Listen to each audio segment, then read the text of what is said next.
Hello' বন্ধুসকল, কি খবৰ আপোনালোকৰ? আশা কৰোঁ সকলোৱে ভালে আছে। মই প্ৰিয় ৰূপে অন্য এটা ভিডিঅ' লৈ আপোনালোকৰ মাজত পুনৰ পৰা আহিছোঁ, পুনৰ পৰা স্বাগতম জনাইছোঁ। আজি হৈছে জৱাহৰলাল নেহৰুৰ জন্মদিন তথা শিশু দিৱস। প্ৰাৰ্থনালৈ সাজু হোৱা, সাৱধান, বিশ্ৰাম, সাৱধান, অহিংসা, ছদ্মস্ত, সমচাৰ্য, অসংগ্ৰহ,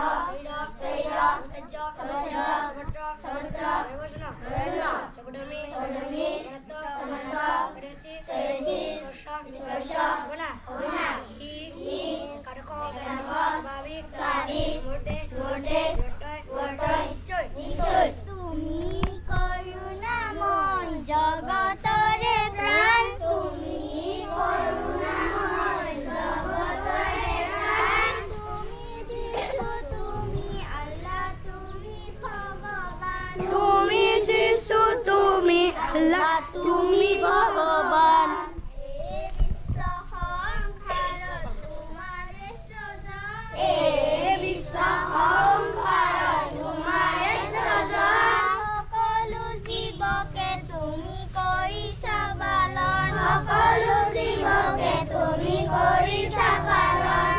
গগনে পবনে সকলোতে তুমি, গগনে পবনে সকলোতে তুমি, এক মনে এক চিতে বিচাৰিছো আমি, এক মনে এক চিতে বিচাৰিছো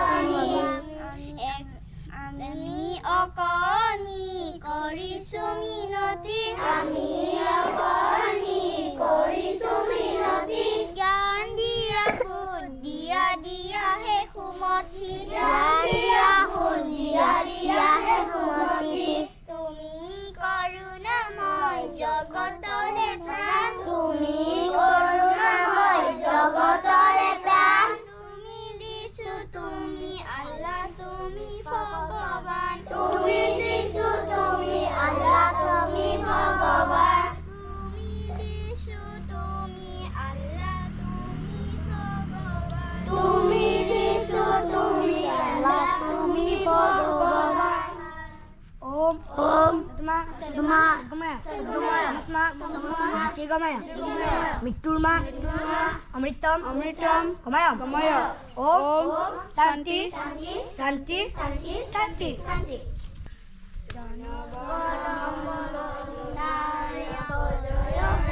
भारत भाग्य विधाता, पंजाब सिंधु गुजरात मराठा द्राविड़ उत्कल बंग, विंध्य हिमाचल जमुना रंग, उत्कल जलसित रंग, तब शुभ नामे जागे, तब शुभ आशीष मागे, जागे तब जय गाथा, जनगण मंगल नायक जय हे, भारत भाग्य विधाता, जय हे जय हे जय हे जय जय जय जय हे, जय हिंद। सावधान, विश्राम, सावधान, एक दुई তিনি চাৰি পাঁচ ছয়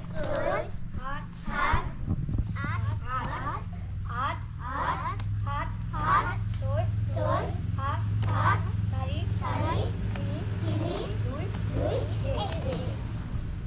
এক দুই তিনি চাৰি পাঁচ ছয় সাত আঠ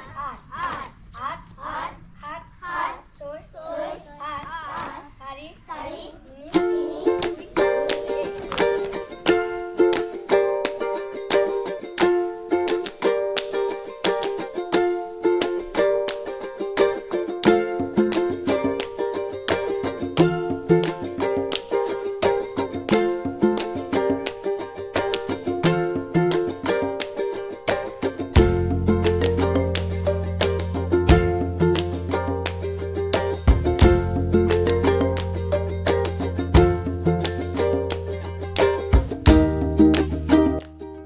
গতিকে এনেকৈ সমাপ্ত কৰা হ'ল ৰাতিপুৱাৰ যিটো পাঠদান কৰাৰ আগত যিটো প্ৰাৰ্থনা কৰে ভগৱানক নাম প্ৰাৰ্থনা কৰে আৰু মুখত লোকৰ বাণী আৰু কিছু ব্যায়াম কৰালে ছাত্ৰ ছাত্ৰীসকলক ছাৰ বাইদেউসকলে বহুত ভাল লাগিল।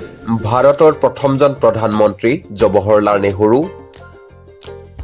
1889 চনত জন্মগ্ৰহণ কৰা 14 নৱেম্বৰ তাৰিখে জন্মগ্ৰহণ কৰা এই তিথিটোত আমি শিশু দিৱস হিচাপে পালন কৰি আহিছোঁ আৰু শ্ৰদ্ধাঞ্জলি অৰ্পণ কৰিছে সোণাইগাঁও এল পি স্কুলৰ প্ৰধান শিক্ষক শ্ৰীযুত সুজিত দে ছাৰে। সুজিত দে ছাৰ আমাৰো শিক্ষক আছিল, গতিকে তেখেতকো ধন্যবাদ জ্ঞাপন কৰিছোঁ।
এইফালে সোমাই আহি দেখিলোঁ পেইণ্টিং কৰি আছে দাদা। দাদা আপোনাৰ ঘৰ ক'ত? মোৰ ঘৰ নাৰেংগী বুন্দা কলনী, গুৱাহাটী নাৰেংগী। ইয়াতে আৰ্ট কৰিবলৈ আহিছে ন? হয়। ভালে লাগিছে, ধুনীয়া লাগিছে। এতিয়া ব্ৰেক বেঞ্চ আৰু এইফালে দাদা এজন আছে। দাদা আপুনিও ক'ৰ পৰা আহিছে? ময়ো এই বুন্দাৰে কয়। ভাল লাগিছে। আৰু আগতো বেলেগ স্কুলতো পঢ়িছে ন? এতিয়া সদ্যহতে ইয়াৰ এই স্কুলতে 4টা স্কুল। 4টা স্কুল। এইটো চৰকাৰী প্ৰজেক্টে হয়। আমাৰ যে প্ৰাইভেট স্কুলত দেখিবলৈ পোৱা যায়, এতিয়া আমি দেখিবলৈ পাইছোঁ আমাৰ চৰকাৰী স্কুলবিলাকতো তেনেকুৱা ব্যৱস্থা কৰিছে। ভাল লাগিছে। ল'ৰা ছোৱালীখিনি আকৰ্ষিত আহক, যাতে আমাৰ চৰকাৰী স্কুলবিলাকো বাচি থাকক, তেনেকুৱা ব্যৱস্থা কৰিবলৈ লৈছে হিমন্ত ছাৰে। গতিকে খুব এটা ভাল পদক্ষেপ দাঙি ধৰিছে।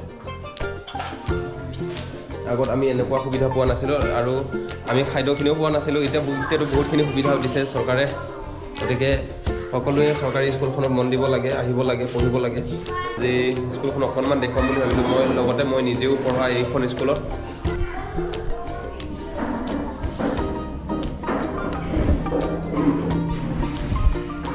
আজিকালি প্ৰায় দেখিবলৈ পোৱা যায় প্ৰাইভেট স্কুলবোৰত এনেকুৱা অংকন কৰে, কিন্তু আজিকালি চৰকাৰী স্কুলবিলাকতো এনেকুৱা ধুনীয়া ধুনীয়া অংকন কৰিছে, যাতে সৰু সৰু কণমানিসকলে ছাত্ৰ ছাত্ৰীসকলে আকৰ্ষিত হয় আৰু স্কুলত আহিবৰ কাৰণে আগ্ৰহী হয়। গতিকে এনেকুৱা ধৰণৰ চিত্ৰ অংকন কৰিছে, খুব ভাল লগা এটা। আমি এইখন স্কুলতে পঢ়িছিলোঁ।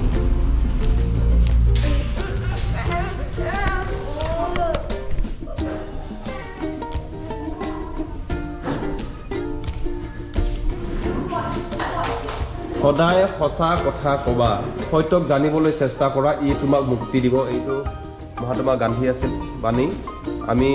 আমি ঠগাৰে পৰা এই বাণীটো ইয়াতে এনেকুৱাই লিপিবদ্ধ হৈ আছে, লিখা হোৱা আছে, এতিয়ালৈ আছে। এনেকুৱা এই ৰঙেই এইখিনিয়ে তেতিয়াৰ পৰাই আছে। আৰু আগতে ইয়াতে আছিল নাঙল আছিল, নাঙলখিনি নাই আৰু। এই বিষ্ণুপ্ৰসাদ ৰাভা ক'ত আছে নাঙল? এইকেইটা অকণমান বাচি আছে। আৰু গৃহই হ'ল শিক্ষাৰ আৰম্ভণি বিন্দু, ৰোজেন ক্ৰেছ। তেতিয়াৰ পৰাই আজি মোটামুটি 15 বছৰ আগতে এই লিপিবদ্ধ কৰা হৈছিল। এই গৃহই হ'ল শিক্ষাৰ আৰম্ভণি বিন্দু 15 বছৰ আগতে লিখা, কোনো ধৰণৰ মুচি দিয়া হোৱা নাই। ঠিকে ভাল লাগিছে। আগৰ লিখা হয় যদিও এতিয়ালৈ আছে।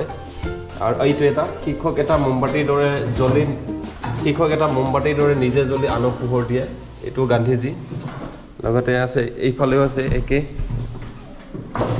মিল্টন এখন কিতাপ নষ্ট কৰা বা এজন ভাল মানুহক হত্যা কৰা একে কথা মিল্টন বাণী আছিল মিল্টন গতিকে আমি যিখিনি পাইছিলোঁ এতিয়াও সেইখিনি আছে লগতে এইখিনি দেখাব বিচাৰিছোঁ এইটো হৈছে জেংপুৰ এইটো হৈছে পল আৰু এইটো হৈছে নাঙল এইটো বোধহয় মই দিয়াটোৱে আছিল নেকি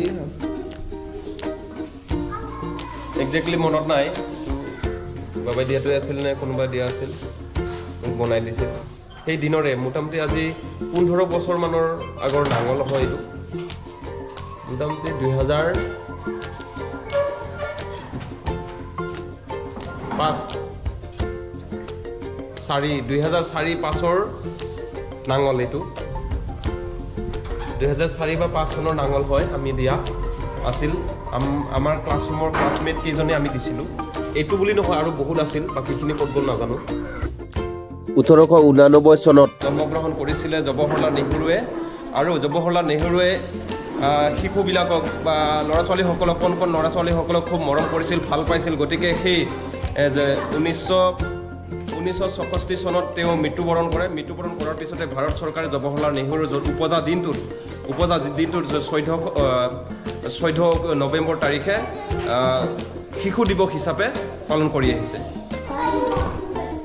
আমি যেতিয়া পঢ়ি আছিলোঁ এই বেঞ্চখন খুব কাৰাকাৰী মানে ইমান এটা এইটো লুকছটো মানে ভাল লাগে আৰু লগতে আৰু এইখন বেঞ্চখনো কাৰাকাৰী এইখন যিহেতু তেৰা ধুনীয়াকৈ বেগটো বহি থাকে আমি পঢ়াৰ কাৰণেও ধুনীয়া সুবিধা হয় মানে বঢ়িয়া হয় এনেকৈ বহি পেলাই ধুনীয়া এনেকৈ তেৰা হৈ থাকে তাৰপিছত কিতাপখন ইয়াতে লোৱা যায় বেগটো বা বেগটো ইয়াতে লোৱা যায় চবৰে মানে ফেভৰেট বেঞ্চ আছিল এখন আৰু দুখনমান আছিল এখন ফেভৰেট বেঞ্চ আৰু এইখনো এখন ডিজাইন থকা আগত আমি তেনেকুৱা বেঞ্চত আমি পঢ়ি নাপালোঁ কিন্তু এতিয়া আগত আমি এনেকুৱা বেঞ্চতে পঢ়ি আমি পাৰ হৈ গ'লোঁ ভাল লাগিছিল খুব এটা ধুনীয়া এটা বেগটো কিতাপ চিতাপ চাবৰ কাৰণেও ভাল সমান নহয় আৰু ধুনীয়াকৈ এনেকৈ বহিবৰ কাৰণেও ভাল হয়